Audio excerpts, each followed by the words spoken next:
नमस्कार विद्यार्थी मित्र मैत्रिणींनो, स्वागत आहे तुमच्याच लाडक्या सपनास होमस्कूल या युट्यूब चॅनलमध्ये। आणि आज आपण वैदिक संस्कृती या धड्याचा अभ्यास करणार आहोत।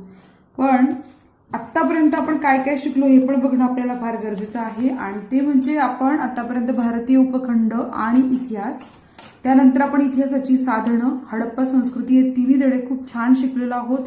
शिवाय या धड्यांची प्रश्न उत्तरे मी तुम्हाला व्हिडिओ करून पाठवलेली आहेत। समजा तुम्हाला नसेल मिळाली ही प्रश्नांची व्हिडिओ तर सपनास होमस्कूलिंग या चॅनलवरती प्लेलिस्टमध्ये याचे सगळे व्हिडिओ आहेत आणि तुम्हाला हवं असेल तर मी डिस्क्रिप्शन बॉक्समध्ये पण याची लिंक देते किंवा आय कार्डमध्येही टाकेल।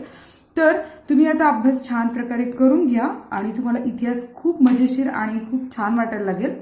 तर वेगवेगळ्या संस्कृतींचा अभ्यास केल्यानंतर जसं की आपण मागच्याच व्हिडिओमध्ये हडप्पन सिव्हिलायझेशन म्हणजे हडप्पा संस्कृतीचा अभ्यास केला होता आणि त्यांच्या प्रगत तंत्रज्ञानाचा आणि एकूणच त्यांच्या विचारवृत्तीचा अभ्यास केल्यानंतर आपल्याला जाणवलं असेल की ते किती प्रगत होते।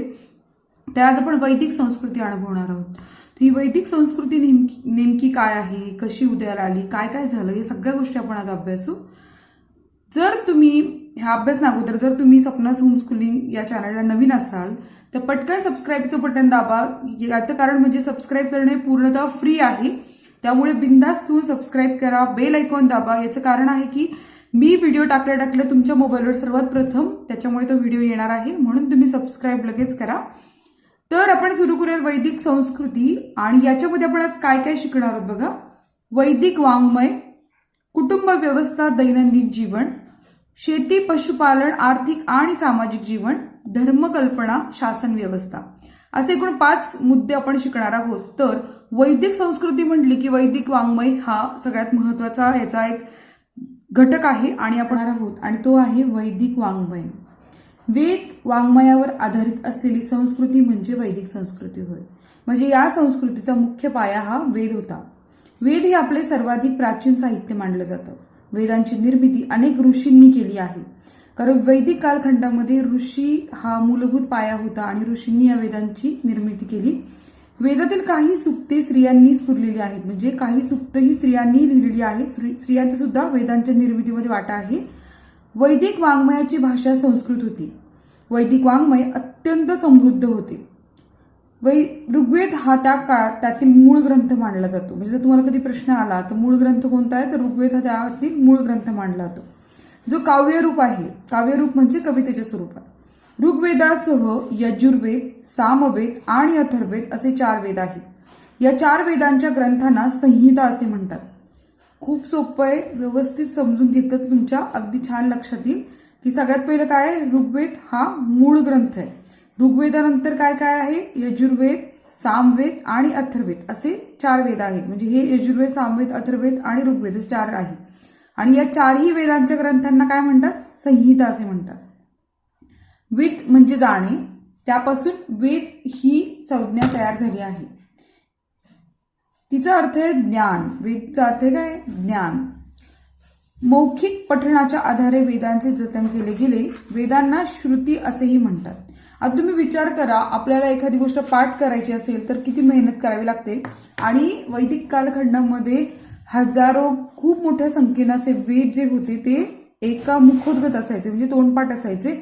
एका पिढीकडनं दुसऱ्या पिढीकडे ते पाठवले जायचे आणि तिथे मौखिक ज्ञान मोठ्या प्रमाणात होतं। लोकांची क्षमता इतकी मोठी होती की तिथं कितीही हजारो वेद ते मुखोद्गत करायचे, अगदी तंतोतंत त्यांचे पाठ असायचे। ऋग्वेद संहिता, ऋचांनी बनलेला वेद म्हणजे ऋग्वेद होय। ऋचा म्हणजे स्तुती करण्यासाठी रचलेले पद्य। अनेक ऋचा एकत्र गुंफून एखाद्या देवतेची स्तुती करण्यासाठी तयार केलेल्या काव्याला सूक्त असे म्हणतात। परत एकदा बघा, ऋग्वेद संहिता काय आहे। ऋग्वेद, आता आपण एक संहिता बघतोय की ऋग्वेद हा सगळ्यात काय प्राचीन मूळ ग्रंथ मानला जातो। त्या ऋग्वेद संहितेमध्ये ऋचांनी बनलेला वेद म्हणजे ऋग्वेद। ऋचा म्हणजे स्तुती करण्यासाठी रचलेले पद्य। आता पद्य म्हणजे काय, काव्य।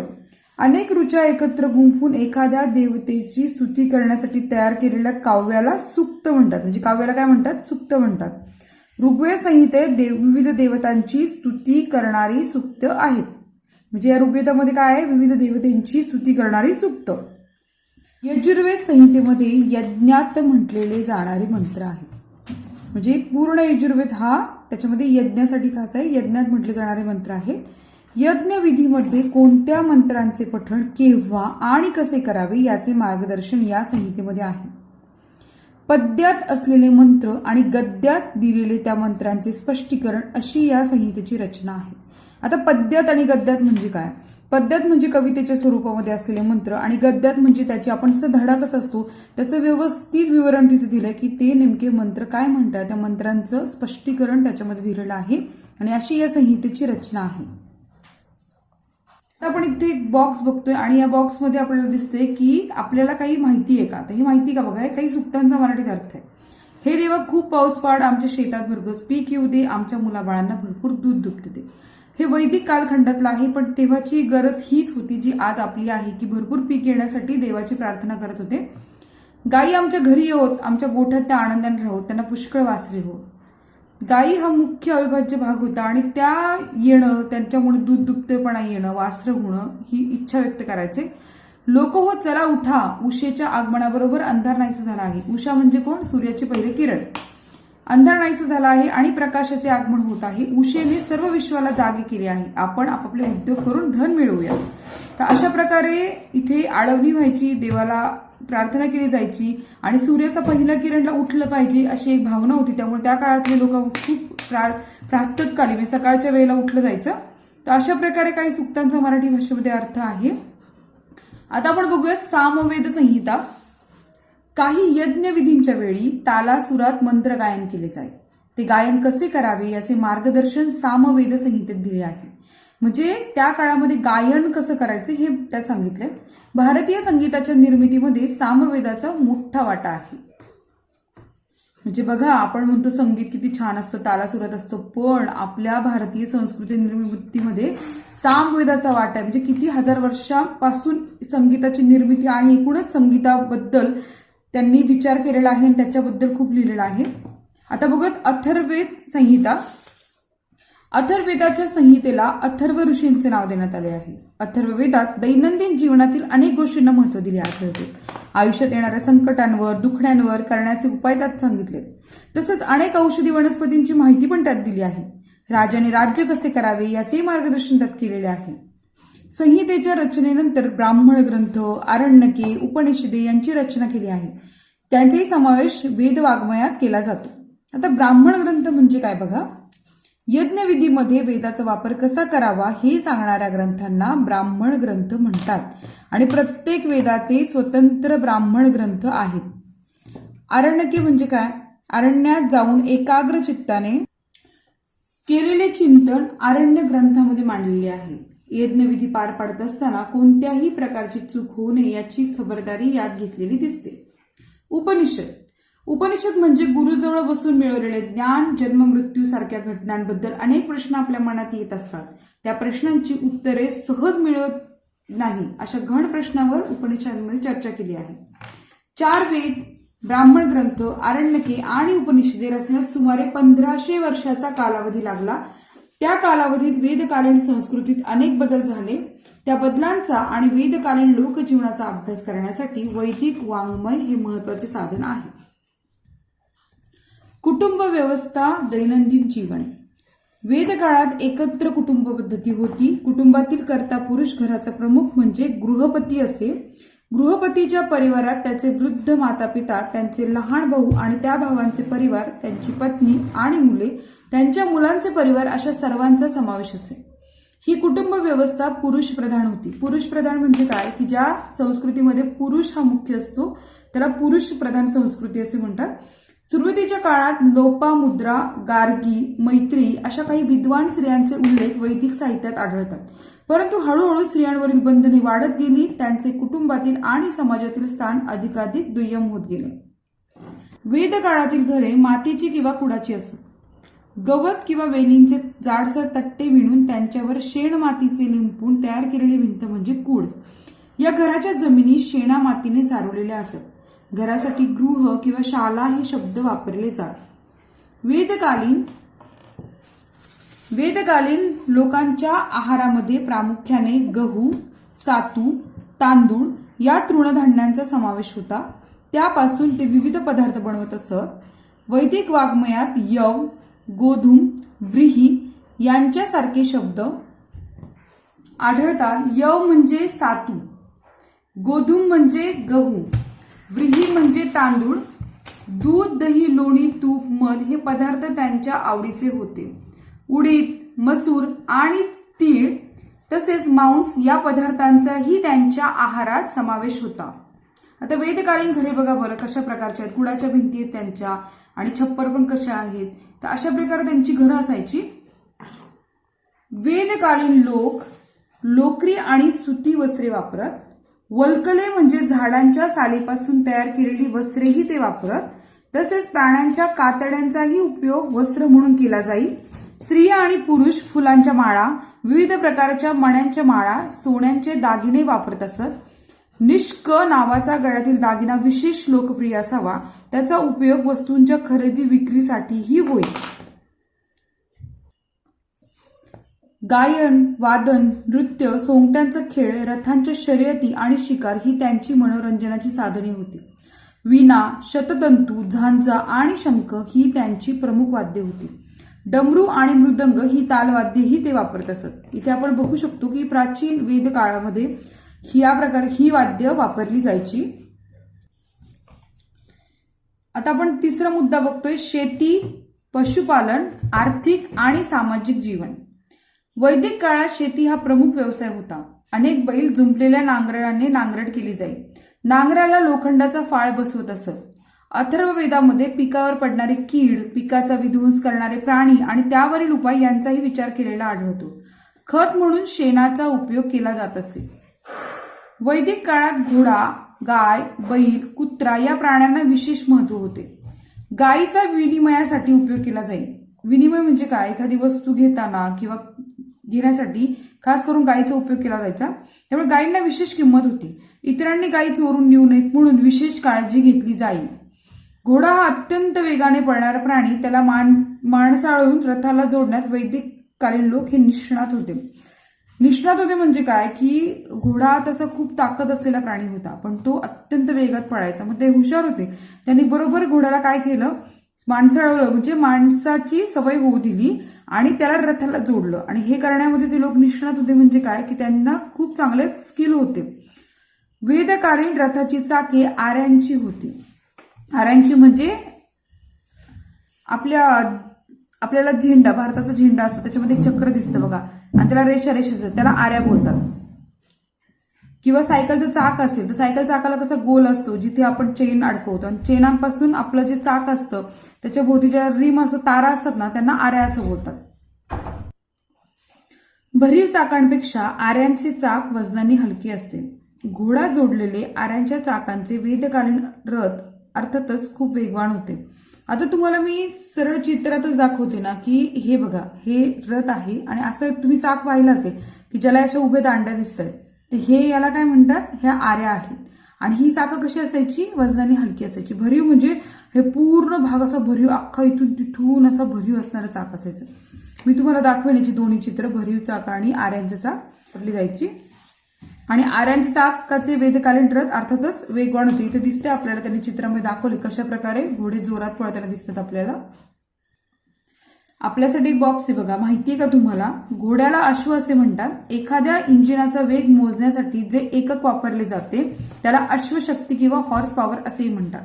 हे माहिती होतं का तुम्हाला, किंवा नवीन माहिती आज मिळाली असेल. त्या काळात शेती आणि पशुपालन यांच्याखेरीज इतर अनेक व्यवसायांचाही विकास झाला होता. व्यावसायिक, कारागीर समाज व्यवस्थेचे महत्वाचे घटक होते. श्रेणी या नावाने ओळखले जाणारे त्यांचे स्वतंत्र असे संघ होते. अशा श्रेणीच्या प्रमुखाला श्रेष्ठी म्हणत. परंतु हळूहळू व्यावसायिक कारागिरांचा दर्जा काय झाला, दुय्यम होत गेला. त्या काळात समाजात ब्राह्मण, क्षत्रिय, वैश्य व क्षुद्र असे वर्ण होते. हे वर्ण व्यवसायावरून ठरत. नंतरच्या काळात वर्ण जन्मावरून ठरू लागले. याचा अर्थ समजून घ्या, खूप व्यवस्थित समजून घ्या की जेव्हा वैदिक कालखंड होता तेव्हा जे लोक जो व्यवसाय करायचा त्याच्यावरनं त्याचा वर्ण ठरला जायचा की हा क्षत्रिय आहे का. क्षत्रिय म्हणजे तो लढाया करू शकायचा, वैश्य म्हणजे व्यापार करायचा, आणि ब्राह्मण म्हणजे वेद हिचं पठण करायचं, आणि शूद्र म्हणजे जी हलकी कामं आहे, साफसफाई आहे किंवा सगळ्यात शेवटी म्हणजे स्वच्छतेच्या कामांमध्ये शूद्र समाजाचा वाटा असायचा. तर हे सगळं कामावरनं ठरलेलं जायचं. पण नंतरचा जसं काळात बदलत गेला तसं जो काम जे करत होता त्याच्या मुलांना तेच वर्णांनी संबोधलं जायला लागलं. त्यामुळे जाती निर्माण झाल्या. म्हणजे आधी जाती नव्हत्या, नंतर जाती निर्माण झाल्या आणि जाती व्यवस्थेमुळे समाजात विषमता आली. विषमता म्हणजे काय की मग हा उच्च, हा नीच, हा वेगळा, हा माझा, हा तुझा असं ठरायला लागलं. आदर्श आयुष्य कसे असावे या संबंधीच्या काही कल्पना वेदकाळात रूढ झाल्या होत्या. त्यामध्ये जन्मापासून मृत्यूपर्यंतच्या 4 टप्प्यांना 4 आश्रम असं म्हटलेलं आहे. पहिला आश्रम म्हणजे ब्रह्मचार्याश्रम. त्या ब्रह्मचार्याश्रम म्हणजे काय बघा, गुरुजवळ राहून विद्या प्राप्त करण्याचा हा काळ. ब्रह्मचर्याश्रम यशस्वी रीतीने पार पाडल्यानंतरचा पुढचा टप्पा म्हणजे गृहस्थाश्रम. या काळात पुरुषाने कुटुंब आणि समाज यांच्यासाठी असलेली आपली कर्तव्ये पत्नीच्या साह्याने पार पाडावी अशी अपेक्षा असे. आणि तिसरा आश्रम म्हणजे वानप्रस्थाश्रम. या टप्प्यावर त्याने घरादाराचा मोहाचा त्याग करून दूर जावे, मनुष्यवस्ती नसलेल्या ठिकाणी राहावे आणि अत्यंत साधेपणाने जगावे. आणि चौथा आश्रम म्हणजे संन्याश्रम. या टप्प्यावर मनुष्याने सर्व नात्यांचा त्याग करून मनुष्य जन्माचा अर्थ समजावून घेण्यासाठी जगावे. फार काळ एके ठिकाणी राहू नये असा संकेत होता. म्हणजे बघा आपल्याला कसं आपल्या पूर्ण आयुष्याला 4 टप्प्यामध्ये व्यापलेलं होतं. आता चौथा आहे मुद्दा धर्मकल्पना. धर्मकल्पना काय होत्या बघा. वैदिक धर्मकल्पनांमध्ये निसर्गातील सूर्य, वारा, पाऊस, वीज, वादळे, नद्या यांसारख्या निसर्गातील शक्तींना देवता रूप दिलं होतं. त्या जीवनदायी ठरवायत म्हणून वेदामध्ये त्यांच्या प्रार्थना केलेल्या आहेत. त्यांना प्रसन्न ठेवण्यासाठी वेदकालीन लोक अग्नीमध्ये विविध पदार्थ अर्पण करत. त्याला हवी असे म्हणतात. त्याच्या तऱ्हेने अग्नीमध्ये हवी अर्पण करण्याचा विधी म्हणजे यज्ञ. सुरुवातीला यज्ञविधीमध्ये स्वरूप साधं होतं. पुढे त्याचे नियम अधिकाधिक कठीण होत गेले. ते कठीण यज्ञविधी पार पडणाऱ्या पुरोहितांचे महत्व त्यामुळे वाढत गेले. वेदकालीन लोकांनी सृष्टीचे व्यवहार कसे चालतात याचाही विचार केला होता. उन्हाळ्यानंतर पावसाळा येतो, पावसाळ्यानंतर हिवाळा हे नियमित असणारे सृष्टीचक्र आहे. सृष्टीचक्र आणि त्याच्या गतीने फिरणारे जीवनचक्र याला वेदकालीन लोकांनी ऋत असे नाव दिले होते. प्राणी मात्रांचे जीवन हाही सृष्टीचक्राचाच एक भाग आहे. सृष्टीचक्रात बिघड झाल्यावर संकटे येतात. तसे होऊ नये म्हणून प्रत्येकाने काळजी घ्यायला हवी. कोणीही सृष्टीचे नियम मोडू नयेत असे वागणे म्हणजे धर्माप्रमाणे वागणे असे समजले जाईल. आता आपण इथे चर्चा करूयात बघा. सृष्टीचक्रात बिघाड झाल्या कशामुळे होऊ शकतात ते होऊ नये म्हणून तुम्ही कोणते प्रयत्न कराल. उदाहरणार्थ पाऊस कमी पडला तर पिण्याच्या पाण्याचे नियोजन कसे कराल. अर्थातच जर पाऊस कमी पडला तर पिण्याचं पाणी आपण जपून वापरू. एकूणच पाण्याचा वापराचा आपण विचार करू आणि जरी पाऊस पडला तरी आपण पाणी जपूनच वापरलं पाहिजे. तर अशा प्रकारे तुम्ही नक्की विचार कराल या गोष्टींचा. आता आपण बघूयात शासन व्यवस्था. वेद काळात प्रत्येक ग्राम वसाहतीचा एक प्रमुख असेल, त्याला ग्रामणी असे म्हणत. अनेक ग्रामवसाहतींचा समूह म्हणजे विश, त्याच्या प्रमुखाला विशपती म्हणत. अनेक विश मिळून जन तयार होत आणि पुढे जन जेव्हा एखाद्या विशिष्ट प्रदेशात स्थिरावले तेव्हा त्या प्रदेशाला जनपद म्हटले जाईल. जनच्या प्रमुखाला नृप किंवा राजा म्हटले जाईल. प्रजेचे रक्षण करणे, कर गोळा करणे आणि उत्तम राज्यकारभार करणे ही राजाची कर्तव्य होती. राज्यकारभार उत्तम रीतीने चालवण्यास सहाय्य करण्यासाठी राजाने अधिकारी नेमलेले असत. पुरोहित आणि सेनापती हे विशेष महत्वाचे अधिकारी होत. कर वसुली करण्यासाठी नेमलेल्या अधिकाऱ्याला भागदूक असे म्हणत. भाग म्हणजे वाटा. जनच्या उत्पादनातील राजाचा भाग गोळा करणारा तो भागदूक. राजाला मार्गदर्शन करण्यासाठी सभा, समिती, विद आणि जन अशा 4 संस्था होत्या. त्यामध्ये राज्यातील लोक सहभागी होत. सभा आणि विदत या संस्थांच्या कामकाजात स्त्रियांचाही सहभाग असे. राज्यातील ज्येष्ठ व्यक्तींच्या मंडळात सभा म्हणत, तर लोकांच्या सर्वसाधारण बैठकी समिती असे म्हणत. समितीमध्ये लोकांचा सहभाग असे.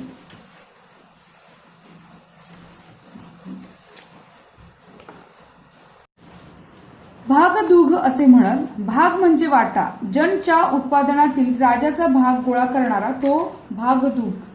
राजाला मार्गदर्शन करण्यासाठी सभा, समिती, विदत आणि जन अशा 4 संस्था होत्या. त्यांमध्ये राज्यातील लोक सहभागी होत. सभा आणि विदत या संस्थांच्या कामकाजात स्त्रियांचाही सहभाग असे. राज्यातील ज्येष्ठ व्यक्तींच्या मंडळात सभा म्हणत, तर लोकांच्या सर्वसाधारण बैठकी समिती म्हणत. समितीमध्ये लोकांचा सहभाग असे. पुढे वैदिक विचार प्रवाहात स्मृती व पुराण नावाचे वाङ्मय निर्माण झाले. वेद, स्मृती, पुराणे, स्थानिक लोकधारणा इत्यादी आधारलेले धार्मिक प्रवाह कालांतराने हिंदू ह्या नावाने ओळखले जाऊ लागला. प्राचीन भारतात यज्ञविधी आणि वर्णव्यवस्था यांच्या बाबतीत वैदिक प्रवाहापेक्षा वेगळी भूमिका घेणारे धार्मिक प्रवाह अस्तित्वात होते. पुढील पाठात आपण त्यांचा परिचय करून घेणार आहोत. म्हणजे याचा अर्थ काय होतो की जेव्हा वेद संस्कृती होती, वेद कालखंड होता, त्या काळात वेगळे धार्मिक प्रवाह सुद्धा अस्तित्वात होते आणि त्या सगळ्याचा आपण अभ्यास करणार आहोत पुढच्या पाठात. पण आत्ता आपण वैदिक कालखंड याचा पूर्ण व्यवस्थित आपण वाचन केलेला आहे, हा धडा अभ्यासलेला आहे. एकूण वैदिक संस्कृती कशी होती, काय होती हे समजून घेतलेलं आहे. परंतु तुम्हाला पुन्हा पुन्हा हा धडा ऐकावा लागेल, वाचावा लागेल, तेव्हा तुम्हाला आणखी स्पष्ट होतील गोष्टी.